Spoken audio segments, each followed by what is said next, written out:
Welcome to Highland Presbyterian Church and our Senior Life Institute program entitled Birds on the Brink.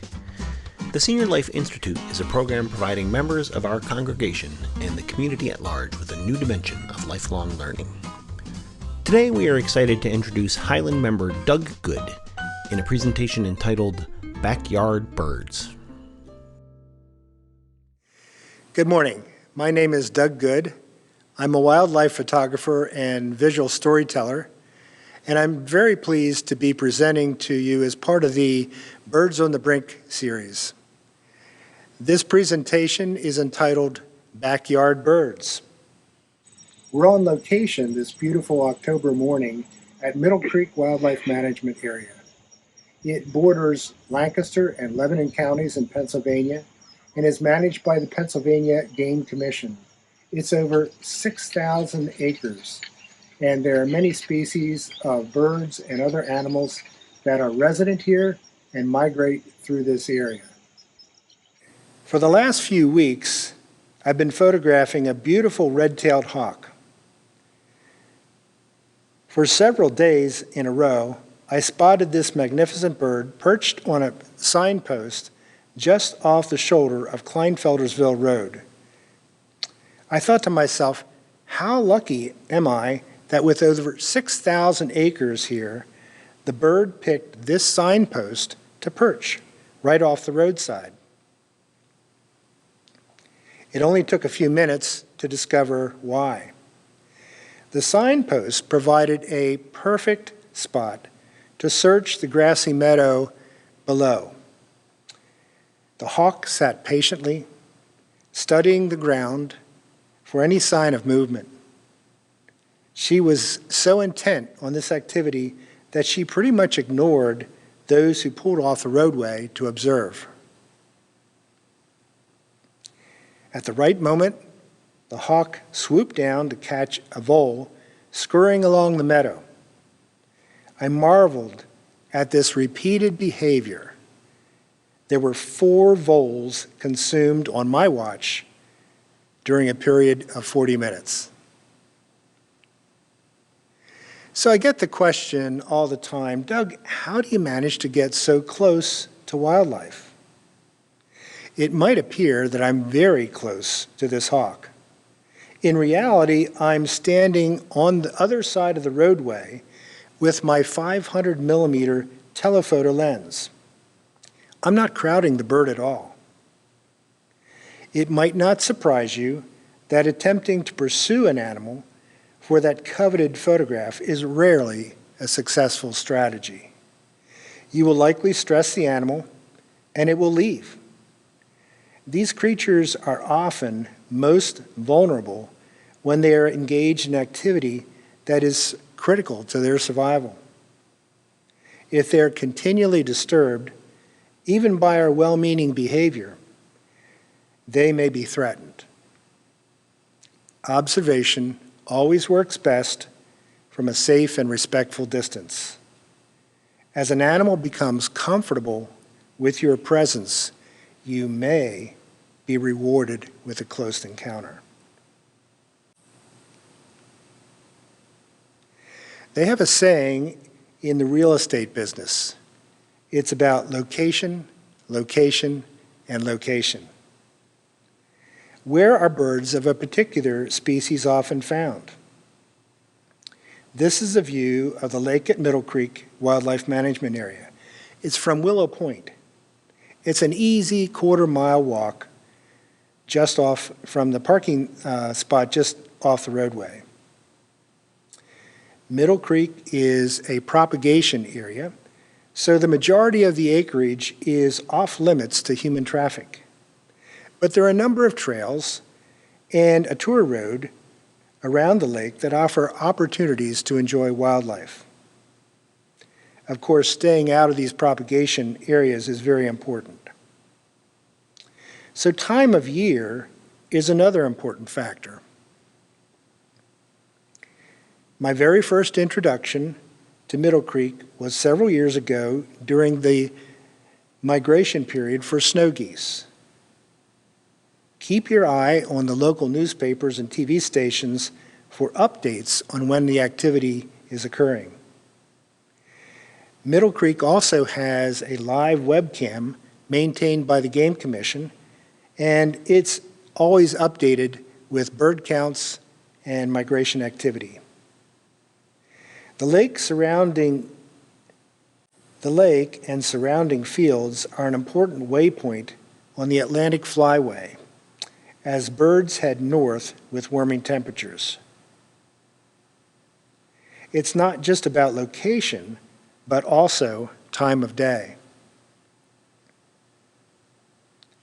These tundra swans are lifting off the lake right after sunrise. Willow Point overlooks the lake, and it's the perfect vantage point for this daily activity. The birds head out to neighboring fields to forage during the day. Show up at Willow Point at the wrong time of day, and you might be disappointed. Here's snow geese are coming in for a landing in a nearby field. They're building energy reserves for that next leg of the migration. The geese and swans return to the lake to roost, usually starting shortly before sunset, but it can continue well after dark. Why do the birds roost on the lake? Well, in the middle of the lake, they're safe from predators during the night. Many bird species migrate at night, so that's another critical time for them. Recommendations are to turn off external lights that are not necessary during migration season. This prevents the birds from getting disoriented. And did I mention to you that Middle Creek has sunrises that are just drop-dead gorgeous? This particular spot with a view of the lake from Kleinfeldersville Road is my absolute favorite spot to enjoy God's gift of a new day. So what are some other factors involved in improving your likelihood of a close encounter? Mating season. Where might you be able to find a pair of mating wood ducks in late winter? Would you believe on a creek within the city limits of Philadelphia?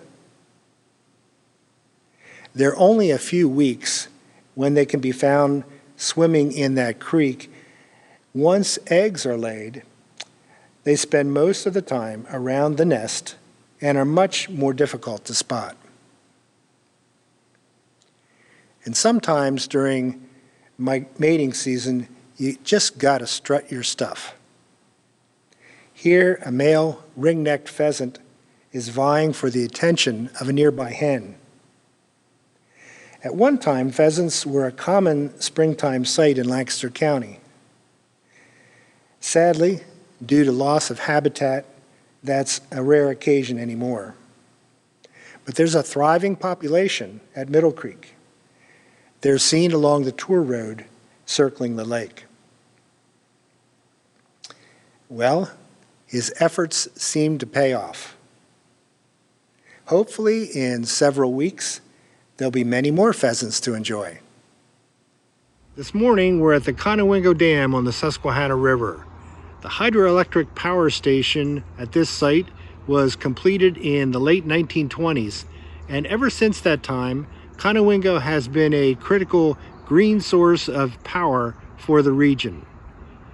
In the fall of every year, hundreds of bald eagles come to this site, and bird watchers and photographers from all over the East Coast come to enjoy them. The adult bald eagle has just snagged a fish from the river and is heading to a tree on the riverbank to enjoy its catch. Why do eagles come to Conowingo? Hydroelectric power generation ensures that the water below the dam never freezes, even in the coldest winters.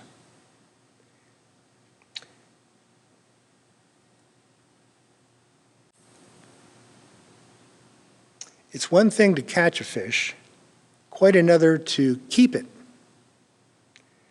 Careful observation of the bird on the right over several weeks allowed me to anticipate his feeding behavior. The bird got the nickname Scooter.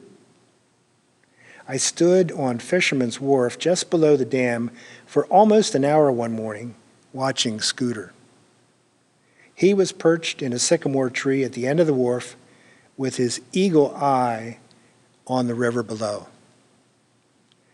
Just as I was tiring and deciding to leave, Scooter suddenly descended and grabbed his breakfast. The juvenile eagle on the left thought he might steal it away, but that was just not going to happen.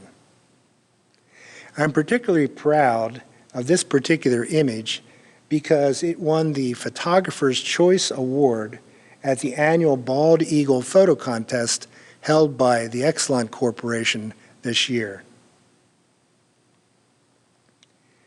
Osprey are another bird commonly found at Conowingo. They are also excellent fishers. Their dives start at high altitude, so they're a particularly challenging bird to photograph. Cormorants are also quite adept at fishing. It appears from this photo that the fish jumped right into the cormorant's mouth. So let me tell you the secret behind this shot. All birds that swallow their catch whole have to first take a very important precaution. The fish must go down the hatch head first. This ensures that the sharp spines on dorsal and anal fins are flat against the fish's body as it descends down the bird's gullet. So when the cormorant surfaces from a dive with a fish in its bill, you will see it tossing in the air as many times as it takes to orient that fish so that it goes down head first. My camera was set on high-speed burst mode, so I captured 15 frames of this action, allowing me to choose the right one. I see blue herons every day at Conowingo. They're active almost all day long. This image was captured early in the morning. On the surface of the river, you can see his reflection in the sunrise. So Conowingo is definitely my happy place. And the bald eagles there are my favorite photo subject. I think you can see why. Another important time in the life of birds is nesting season. Here, a great horned owl peers from the opening of her nest in a hollowed-out tree on a cold February morning. The female is the one who tends to the nest. It's the male's job to do all the hunting, bringing squirrels and rabbits and other small critters back to the nest as mama sits on the eggs. Mama stays in that nest with the young owlets until they grow so large that she can no longer fit in the nest with them. These two are now only a few days from fledging.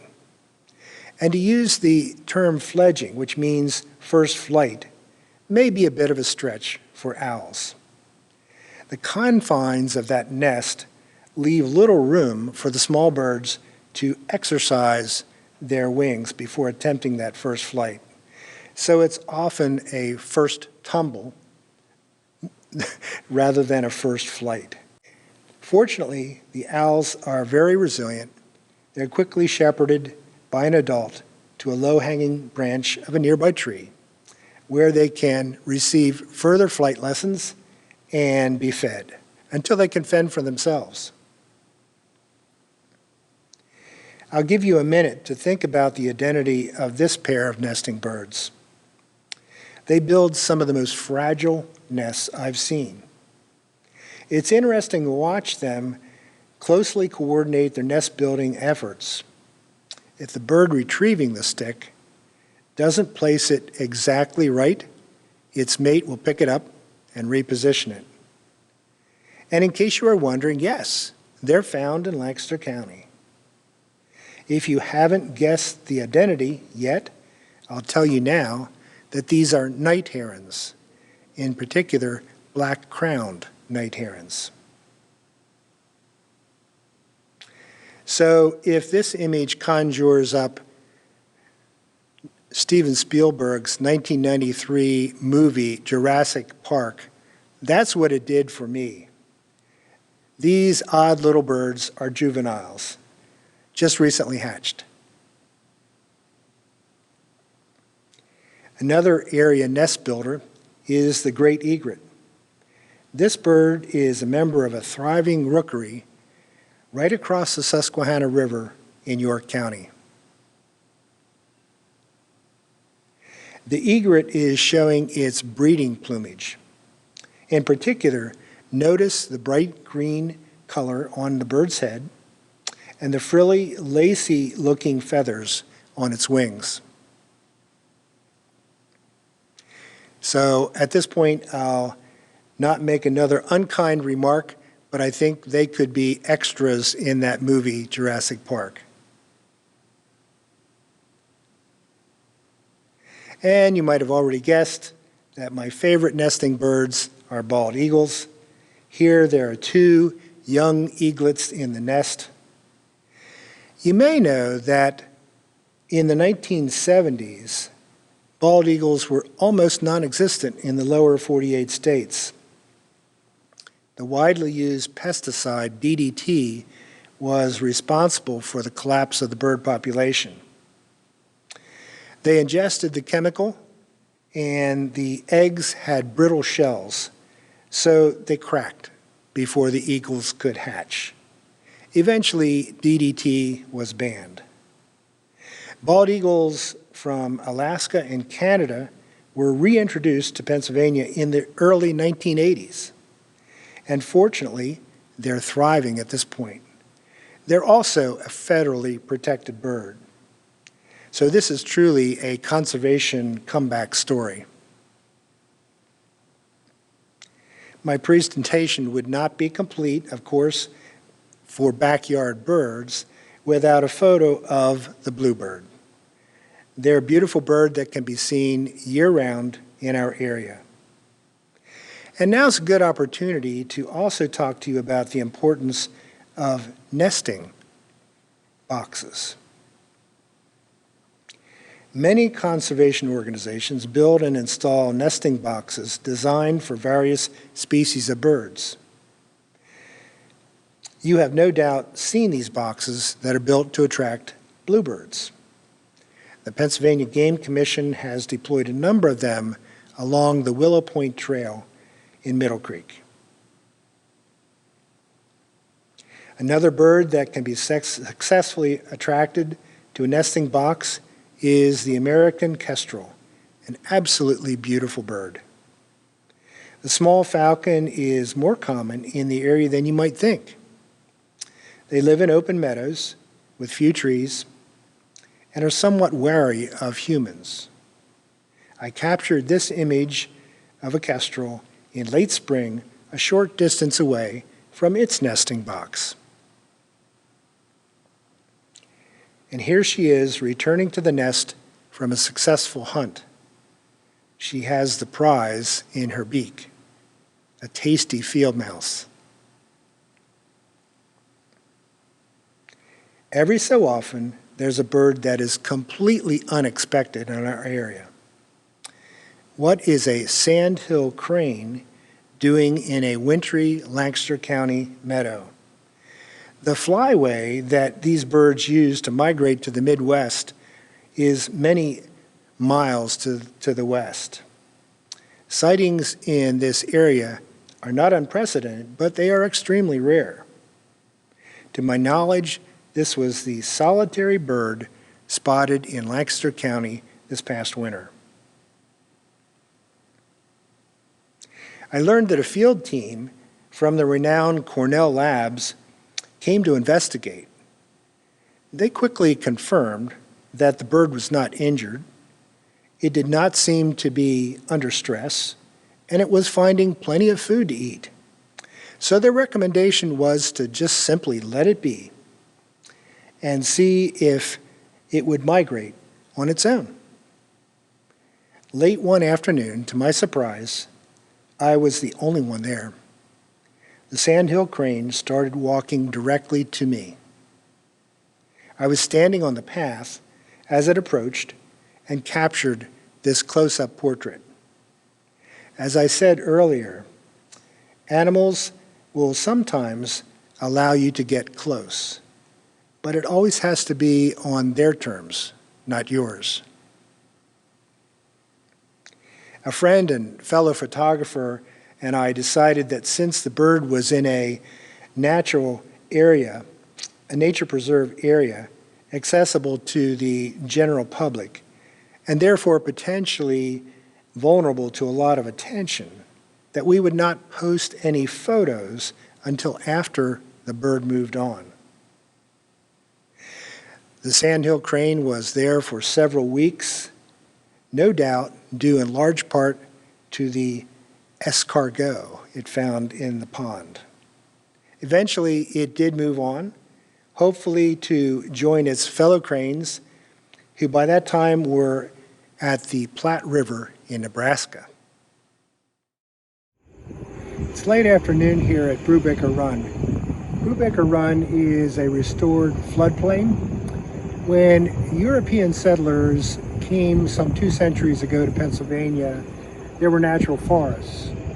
Farmland then replaced those forests, and as grain was grown and needed to be processed, mills were created. Those mills required dams to be built to create mill races. The dams created sediment behind them that unfortunately over time reduced the capacity of the streams to prevent runoff from carrying sediments down to the Susquehanna River and the Chesapeake Bay. The idea behind floodplain restoration is to remove those legacy sediments and restore the area to a more natural state. During one of my early morning walks, I caught a fleeting glimpse of a bird out of the corner of my eye. I didn't immediately recognize it. To my delight, as it was flitting around all over the meadow, it came back to this tree stump just a few yards away. By now, I recognized it as a belted kingfisher, a bird I had never seen up close, much less photographed. I didn't have my camera with me that morning, so I decided to just simply enjoy the beauty of the scene. The kingfisher perched for a while, then flew off, only to return a moment later. I decided to quickly walk the quarter mile back to my home to retrieve my camera. And sure enough, when I returned, the kingfisher was still there. And then the real excitement started. The kingfisher started to fish. These are the very first images I've captured of a kingfisher, and now I see them every day on my walk. They are truly my backyard birds. Kingfishers, though, are not the only birds that like that old tree stump. The warm morning light and the ruffled feathers combined to create this favorite image of a blue heron. Moments after the blue heron left, I was blessed with the presence of a little green heron. This is a juvenile bird, and another first for me, as I had never captured an image of a juvenile before. And I was lucky enough to catch it in flight as it headed off to another section of the run. I now refer to this old tree stump as the magic stump, as it appears to be a bird magnet. Brubaker Run is a conservation success story. The restored floodplain is returning cleaner water to the river and the bay. I'll give you some more tips and share some more images, some which will be very familiar to you, like this American goldfinch. They're found year-round in the area, and this year at Middle Creek, they were all over the meadows. I love seeing them flit around. This bird may not be as familiar to you. It's a bobolink. This male has its breeding plumage. The first time I ever saw a bobolink was at Middle Creek last year, and this is one of the very first images I captured. We talked earlier about the presence of the night heron rookery. All of those birds were black-crowned night herons, except one. This solitary yellow-crowned night heron came, he displayed, he attempted to attract a mate last year, but was unsuccessful. I'm told by a friend that this year he was solitary again, but he did successfully mate with one of the black-crowned birds. Baltimore Orioles used to be quite common in Lancaster County. Sadly, that's no longer the case. The males have a stunning orange-colored body with a black head. Unlike the nests of many birds that are nestled in the nook of a tree, the oriole's nest hangs suspended from a limb, often over a stream bed. In this scene, we have a killdeer family, mama tending to her newly hatched chicks. And yes, I used plural, chicks. If you look closely, you will see the legs and feet of two chicks hiding under mama's wings. The little one peering under her seems to be saying, "Is there room under there for me too?" Yellow warblers sing wonderful, melodious songs during springtime. The reddish-brown markings on the breast are a key identifier. They are found at the edges of ponds, marshes, and wooded areas. A common bird is the song sparrow. They are identified by thick brown streaks on a whitish breast. This one was at the edge of a briar patch munching on a caterpillar. The common yellowthroat warbler has an olive coloring on top and an intense yellow throat. The word common is part of its name. It is a common yellowthroat warbler. And yes, they are quite common in the spring and summer months at Middle Creek. This is an adult green heron. Adults have very differently covered plumage. The photograph of this bird was taken at the former Harrisburg City dump. Yes, it was in the 1970s that the National Audubon Society first had the vision of reclaiming the Harrisburg City dump. And after a massive cleanup effort, Wildwood Park was created. It's another remarkable story of restored and repurposed land that now supports a thriving wildlife population. The heron is fishing for frogs and small fish along the former Pennsylvania Canal that runs through the park. Field sparrows are an easily recognizable bird inhabiting overgrown meadows and brushy areas. They have a buffy coloring, a plain face, and a small pink beak. They are also known to be attracted to backyard bird feeders. The red-winged blackbirds are harbingers of spring. They have a recognizable song, and the male is easily identified by the red shoulder patch. The orchard oriole is a close relative to the Baltimore Oriole. They prefer open woodlands river edges, and pastures. And they can also be attracted to backyard feeders with nectar and fruit. Everyone will be able to identify this bird, the northern cardinal.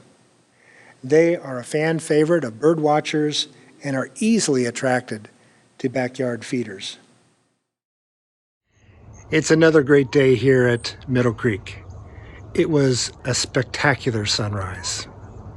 I love this time of day.